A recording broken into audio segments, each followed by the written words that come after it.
Bonjour, voilà, je vous propose ce nouveau tutoriel pour vous expliquer comment réaliser vos sauvegardes avec le logiciel Octopus. Alors avant de vous expliquer comment réaliser vos sauvegardes, j'aimerais prendre quelques minutes pour vous expliquer où sont stockées vos données médicales aujourd'hui avec le logiciel. Alors, pour savoir où elles sont stockées, tout d'abord, il faut savoir dans quel cas de figure vous vous situez. Il y a deux possibilités, soit vous avez opté pour les sauvegardes en ligne, soit vous avez refusé cette option du logiciel. Donc pour rappel, cette option, elle est fournie gratuitement dans le prix de la licence, mais vous pouvez demander explicitement de ne pas l'utiliser si vous ne voulez pas que vos données médicales sortent de votre cabinet médical. Aujourd'hui, la quasi-totalité de mes clients a opté pour les sauvegardes en ligne. Donc il y a d'énormes chances que vous soyez dans le cas de figure où vos données médicales sont sauvegardées en ligne, comme je vais l'expliquer ici. Si vous faites partie des gens qui n'ont pas accepté ces sauvegardes en ligne, alors tout ce que je vais expliquer ici ne s'applique pas et vos données ne se trouvent que sur l'ordinateur sur lequel vous travaillez pour faire vos consultations. Et là, clairement, si vous ne faites pas de sauvegarde manuelle, vous n'avez aucun backup en cas de problème avec vos données médicales. Donc, pour tous les clients qui ont choisi les sauvegardes en ligne, donc à ce moment-là, par contre, vos données ne se trouvent pas que sur le logiciel sur lequel vous faites vos consultations.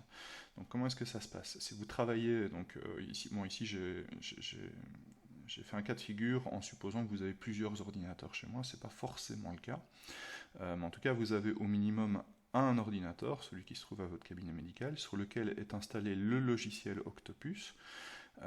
Et quand vous travaillez, toutes vos données s'enregistrent directement sur le disque dur de votre ordinateur. En parallèle à ça, à intervalles réguliers, votre ordinateur, s'il est connecté à Internet, il contacte automatiquement, vous n'avez absolument rien à faire, hein, tout se fait automatiquement, il va contacter automatiquement un serveur privé donc, qui appartient à MS Solutions, hein, qui m'appartient à moi, qui est hébergé chez OVH. Donc OVH, probablement que vous en avez déjà entendu parler, c'est le plus gros hébergeur européen qui fournit hébergement de sites web, mais aussi fourniture de serveurs privés pour des entreprises. Et donc aujourd'hui, moi, mes serveurs sont loués chez cette société-là. Donc physiquement, les serveurs, ils se trouvent dans un data center à Roubaix en France, hein. Bon, voilà, ça c'est à l'heure d'écrire le tutoriel, c'est la situation actuelle. Après, demain, je peux très bien changer d'hébergeur et aller chez quelqu'un d'autre. Ça ne change absolument rien au fonctionnement, hein. Donc, votre logiciel, à intervalles réguliers, il va contacter mon serveur privé hébergé chez OVH et il va aller pousser toutes les données que vous avez encodées directement sur ce serveur-là. Alors si vous avez plusieurs ordinateurs, hein, ça fonctionne dans les deux sens. C'est-à-dire que quand l'autre ordinateur va décider d'aller voir sur le serveur pour pousser les données que vous avez encodées, il va en profiter pour aller récupérer les données qui ont été poussées sur les serveurs. Ce qui veut dire que toutes les données que vous encodez n'importe où se retrouvent sur tous vos ordinateurs. Attention, j'insiste bien, sur tous vos ordinateurs sur lesquels est installé le logiciel de bureau Octopus. Donc j'ai lancé aussi il y a quelques semaines un système de consultation de vos données en ligne depuis un simple navigateur web. Là ça fonctionne pas comme ça, hein. Donc là vous n'installez pas de logiciel, c'est l'avantage, vous pouvez aller voir vos données de n'importe où pour ceux qui ont opté pour cette option-là. Là, à ce moment-là, les données ne se trouvent pas sur l'ordinateur sur lequel vous consultez. Ce que j'explique ici ne fonctionne que pour les logiciels sur lesquels vous avez physiquement installé le logiciel Octopus. Enfin, généralement, c'est moi qui l'installe, mais pour lequel vous payez une licence et sur lesquels vous travaillez. Euh, donc, vos données, elles se trouvent sur l'ordinateur sur lequel vous travaillez. Si vous avez plusieurs ordinateurs, chaque ordinateur a une copie complète de toutes les données. Vos données se trouvent aussi sur un des serveurs privés, celui qui est dédié à votre compte, chez OVH. Donc vous avez en plus une copie ici. Et tous les jours, les serveurs sont backupés dans un serveur dédié de backup aussi chez OVH. Donc voilà, donc tout ça pour dire que même si vous ne faites rien, aujourd'hui, vos données sont au minimum, si vous n'avez qu'un seul ordinateur avec Octopus installé dessus, vos données sont intégralement sur votre ordinateur chez vous, elles sont intégralement sur le serveur privé qui gère vos données chez OVH, et elles sont intégralement sur le serveur de backup. Voilà. Donc ça, une fois de plus, je répète, si vous avez opté pour les services en ligne. Alors, petite précision importante, en fait, le logiciel envoie automatiquement les données vers le serveur. Mais, par contre, s'il y a un problème lors de l'envoi des données sur le serveur, il ne vous le dit pas. Alors pourquoi il ne vous le dit pas? Parce qu'a priori, vous n'êtes pas forcément connecté à Internet. Peut-être que vous travaillez sans connexion Internet quand vous vous déplacez chez un client, par exemple. Et donc le logiciel ne veut pas vous embêter en vous disant bah, « j'ai pas su pousser les données parce que j'ai pas de connexion Internet ». Donc il ne vous dit rien. Donc si vous voulez avoir la garantie que les données, à un instant donné, sont poussées sur le serveur, vous devez réaliser cette opération manuellement. Donc je vais vous montrer dans le logiciel comment on fait. Donc là, je prends mon logiciel Octopus. Vous avez dans les menus, ici, un menu action, synchroniser les données. Là, à ce moment-là, en fait, qu'est-ce que vous faites? Vous lancez la synchronisation vers le serveur centralisé, mais vous le faites manuellement. Et dans ce cas de figure-là, le logiciel vous dira si l'opération a réussi ou pas. Donc ici, on va le faire. Et ici, comme je suis correctement connecté à Internet, eh bien, j'ai un message de confirmation comme quoi la synchronisation s'est effectuée correctement. Là, s'il y a un souci, le logiciel va vous dire, par exemple, la synchronisation n'a pas pu être effectuée parce que vous n'êtes pas connecté à Internet ou quelque chose du genre. À ce moment-là, vous le savez. Si vous ne le faites pas à la main et qu'il y a un problème, donc ce que j'ai fait ici, là, manuellement, le logiciel, il le fait automatiquement à intervalles réguliers. Mais s'il le fait tout seul et qu'il y a un problème, il ne vous le dira pas. Donc si vous voulez être sûr que vos données se retrouvent bien ici sur le serveur, il faut peut-être une fois de temps en temps penser à le faire à la main pour vérifier qu'effectivement vous n'avez pas un souci qui fait que quelque part les données n'arrivent plus jusqu'au serveur. Je vous conseille quand même peut-être au moins une fois par jour de le faire manuellement et de vérifier que effectivement votre logiciel a bien été capable de pousser les données jusqu'au serveur. Voilà. Alors, vous avez probablement vu quand vous avez lu les conditions générales que même si ce service est mis en place et même s'il est offert gratuitement à tous mes clients, il n'y a pas de garantie qui est offerte sur ce service.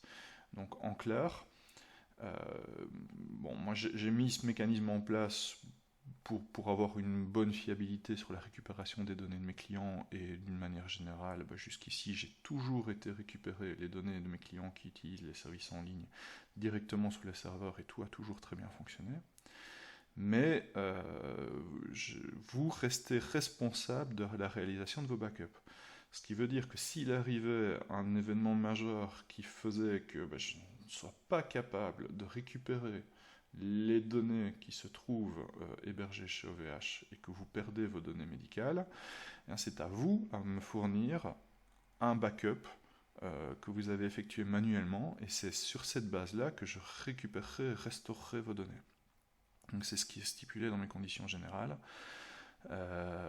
Et voilà, et donc c'est aussi un peu la raison de ce tutoriel, c'est pour bien vous réexpliquer ça et vous expliquer comment réaliser vos sauvegardes manuellement. Alors vous allez me dire, à partir du moment où vos données se trouvent à 3 endroits différents, est-ce que c'est vraiment utile d'encore faire en plus des données manuellement? Moi je pense que c'est quand même utile de le faire. Premièrement, on ne sait jamais ce qui peut se passer chez OVH, il peut y avoir un incident majeur, un incendie dans le data center, ou une inondation, ou que sais-je, qui fait qu'à un moment, toutes les données qui sont sur les serveurs sont perdues, voilà, et moi contractuellement je ne m'engage pas ma responsabilité là-dessus. Donc voilà, mais deuxièmement, vous pouvez aussi à un moment faire une erreur de manipulation, donc vous pouvez un jour accidentellement supprimer des dossiers médicaux par exemple.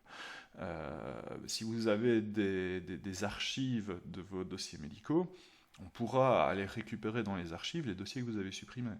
Si vous avez supprimé vos dossiers, que vous avez poussé les suppressions sur le serveur va les supprimer aussi, Les serveurs de backup, là par contre, moi je n'archive pas, donc je ne garde pas l'historique d'il y a un an et demi, hein. Je garde vos données médicales telles qu'elles sont aujourd'hui. Donc si vous avez supprimé des patients complets, mais 1 ou 2 jours après, vos patients qui ont été supprimés, ils sont plus sur le serveur de backup. Donc voilà, c'est une autre raison pour laquelle je pense qu'il est utile aussi qu'une fois de temps en temps, vous fassiez une sauvegarde manuelle de vos données. Alors comment réaliser cette sauvegarde manuelle? C'est très simple, dans le logiciel Octopus une fois de plus, si on retourne dans Action, à côté du menu synchronisation des données, il y a un menu sauvegarder. Alors petite précision aussi, le logiciel Octopus est paramétrable, hein, donc en fonction de votre logiciel, il est possible que les menus ne soient pas tout à fait identiques à ce que je vous présente ici, mais de toute façon ces deux options-là, vous devez les retrouver quelque part, et si vous ne les trouvez pas, là il faut me prévenir et je vous expliquerai où les trouver, hein. Donc si vous cliquez sur sauvegarder, alors à ce moment-là, le logiciel va vous proposer de réaliser une sauvegarde manuelle de vos données. Alors là, petite précision importante, il est évidemment important de ne pas stocker les données directement sur le PC local. Moi, ce que je vous conseille, c'est soit d'acheter un disque dur externe, de le connecter au PC, et puis de sauvegarder dessus, donc un disque dur externe ou une clé USB en fonction de la quantité de données que vous avez. Moi, ici, à la maison, ce que j'ai, c'est un serveur NAS. Donc c'est un petit serveur dédié de fichiers qui physiquement ne se trouve pas à côté de mon PC et sur lequel je peux réaliser les sauvegardes. Donc voilà, donc dans tous les cas, quel que soit le support physique sur lequel vous faites vos copies, ce qui est important, c'est forcément d'y faire le backup et idéalement de ne pas stocker aussi ce support à côté de votre ordinateur. Alors moi j'ai déjà eu un client chez qui on est venu voler, on a volé le PC et le disque dur sur lequel ce client faisait ses sauvegardes. Donc grâce aux sauvegardes en ligne, on a récupéré toutes les données. Mais voilà, donc si vous voulez un système de sauvegarde efficace, il ne faut pas le stocker à côté de votre ordinateur, hein, parce que la perte de données, c'est pas forcément vous qui faites une mauvaise opération ou votre disque dur qui crache, ça peut être aussi un acte malveillant de quelqu'un qui rentre chez vous et qui vous vole tout, hein. Donc voilà. Donc ici, moi j'ai choisi un disque réseau qui physiquement se trouve pas à côté de mon ordinateur. Là, vous donnez un nom à votre sauvegarde. Alors moi, généralement, ce que je conseille, c'est de mettre la date. Et un petit truc, hein, ce qui est pratique, c'est de mettre la date en inversant, donc en commençant par les années, puis le mois et puis le jour. Parce que comme ça, quand vous triez par nom, vous avez vos sauvegardes les plus récentes qui sont triées dans l'ordre, quoi. Donc ici, je vais mettre la date du jour. On est le 20. Voilà. Et tout ce que vous avez à faire, c'est cliquer sur enregistrer. Alors là, évidemment, ça va mettre un certain temps. Le temps va dépendre principalement de la quantité de données que vous avez et du support physique sur lequel vous faites. Donc moi ici, comme le support physique c'est un disque dur externe qui se trouve sur le réseau chez moi, c'est un peu plus lent que si vous avez un disque dur local. Par contre, c'est une base de données de test, donc j'ai pas beaucoup de patients, donc ça va relativement vite. Chez vous, si vous avez beaucoup de patients, ça risque de mettre plus de temps. Donc voilà, et une fois que vous avez fait ça, physiquement, cette fois-ci, là si je vais sur mon disque dur externe, mais je vois que j'ai ma nouvelle sauvegarde qui est là. Alors, autre opération très importante, c'est de vérifier que la sauvegarde s'est passée correctement et qu'effectivement vous avez toutes vos archives. Alors là, pour le faire, il y a deux possibilités. Soit vous restaurez toutes vos données depuis le point de sauvegarde, mais je ne vous conseille pas de faire ça parce que c'est un petit peu lourd, un petit peu compliqué. Soit vous utilisez, il y a un petit logiciel qui est mis à votre disposition et dont je mettrai le lien en dessous du tutoriel. Un petit logiciel que je vous fournis, hein, et que vous pouvez simplement déposer quelque part sur votre bureau, ou ici moi je l'ai mis avec les sauvegardes, hein. Ce petit logiciel là vous pouvez le lancer. Comme il est sur le disque en réseau, ça va être un petit peu lent chez moi, mais ça devrait être plus rapide chez vous si vous le mettez sur votre bureau.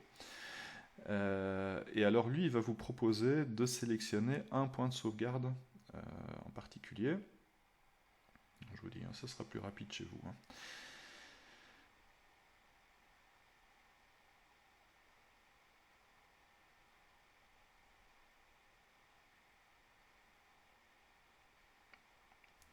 Voilà, donc ici on va prendre, donc, c'est ce que je vous disais, hein, si vous avez mis les dates à l'envers comme j'ai fait ici, en triant par nom, vous pouvez avoir le plus récent tout au-dessus, hein, c'est bien pratique. Donc ici on va sélectionner le point de sauvegarde le plus récent, donc celui qu'on vient de faire, et puis là le logiciel va analyser complètement ce point de sauvegarde là. Alors une fois de plus, ça peut être lent parce qu'il va falloir qu'il analyse toutes les données qui sont contenues dedans. Si vous avez beaucoup de données, ça va mettre un peu de temps. Et il va vous dire, voilà, ce que contient votre sauvegarde. Donc ici, voilà, la sauvegarde contient 26 patients, 139 consultations. Et la dernière consultation présente est celle du 17 du 10 2021. Bon, c'est parce que moi, j'utilise pas beaucoup le logiciel, hein. Mais vous, normalement, votre point de sauvegarde devrait contenir, la dernière consultation devrait être à la date du jour. Et grâce à ça, en regardant, vous pouvez bien vérifier qu'effectivement tout se sauvegarde bien et que vous avez le nombre de patients et le nombre de consultations qui sont bien incrémentés de manière logique par rapport à l'utilisation du logiciel que vous en faites et que la dernière consultation contient celle que la dernière que vous avez effectuée et que donc tout s'est bien passé. Voilà. Et donc, ce fichier-là, il faut le garder en lieu sûr. Moi, ce que je vous conseille, c'est de faire des sauvegardes à intervalles réguliers. Et puis, c'est pas forcément de tous les garder, mais c'est peut-être d'en garder un par an et un par mois, par exemple, et puis de garder tous les derniers que vous avez faits. Et comme ça, en faisant ça, on peut retomber. Imaginons que vous supprimiez un patient aujourd'hui, mais que vous ne vous en rendez compte que dans 6 mois, 1 an. Si vous avez gardé un fichier de sauvegarde tous les mois et un fichier de sauvegarde tous les ans ou au-delà d'un an, on a la possibilité, en allant inspecter les fichiers de sauvegarde, d'aller retrouver le patient que vous avez accidentellement supprimé, même si vous vous en rendez compte un an et demi après. Donc voilà, donc ça peut être utile aussi si vous décidez de faire une sauvegarde toutes les semaines ou même tous les jours. Ça peut être, si vous les gardez tous, vous n'allez pas vous en sortir, hein, parce que vous allez avoir des gigas et des gigas de données archivées. Mais si vous dites voilà, je fais une sauvegarde tous les jours par exemple, mais au bout d'une semaine j'efface tous ceux qui sont jusqu'au mois précédent, et puis à partir du mois précédent je ne garde que tous les mois jusqu'à il y a 1 an, et à partir d'il y a 1 an je garde tous les ans. Ça vous fait un nombre de points de sauvegarde relativement raisonnable. Vous allez, à la fin de votre carrière, vous allez avoir 30-40 points de sauvegarde. Avec un gros disque dur, vous allez pouvoir les garder. Et au moins, on pourra retomber, on pourra retrouver les données même de choses que vous avez peut-être accidentellement modifiées ou supprimées, et même si vous allez en être rendu compte bien après l'avoir fait, quoi. Voilà, j'espère qu'avec ce tutoriel, la manière de faire les sauvegardes et de les gérer sera plus claire. Si vous avez des questions, n'hésitez pas. Bonne journée!